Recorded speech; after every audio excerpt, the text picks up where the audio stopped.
Welcome to our channel. Today we how to disable Facebook ads tracking for iOS using app events, detailed guide step by step clearly.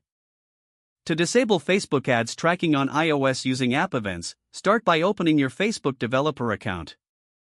Navigate to the app you want to configure. In the left sidebar, click on Settings. Select Advanced. Scroll down to the section labeled App Ad Settings. Here, look for the option titled Enable Data Processing. Toggle this set. Next, return to the left sidebar and select App Events. Click on Create Event. Choose the event types you want to track, but ensure you opt out of any that synthesize personal data. Once you have created the desired events, click Save. Now, go to the iOS Apps Codebase. Ensure you're using the latest Facebook SDK version. Locate the section where you initialize the Facebook SDK. Add the appropriate parameters to disable tracking. Make sure to configure the SDK settings to respect user privacy preferences. To test your changes, return to the App Events dashboard.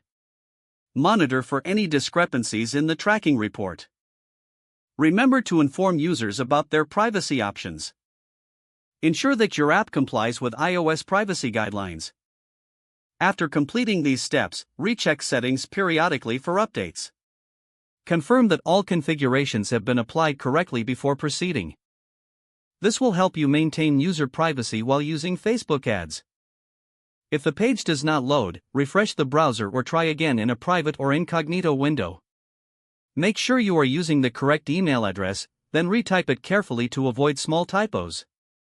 If your password is not accepted, use the reset option and create a new strong password you can remember. Check your spam folder for verification or security emails, then complete any requested confirmation steps. Enable two-factor authentication if available to improve account security and reduce unauthorized access risk. After signing in, review your profile details so your contact information and settings are accurate and current. If you see an error message, note it down and try again after restarting your device and internet connection. Log out when you finish, especially on shared devices, to keep your account and payment information secure. If the page does not load, refresh the browser or try again in a private or incognito window. Make sure you are using the correct email address, then retype it carefully to avoid small typos. If your password is not accepted, use the reset option and create a new strong password you can remember. Check your spam folder for verification or security emails, then complete any requested confirmation step. Don't forget to like this video and subscribe to our channel for more step-by-step tech guides.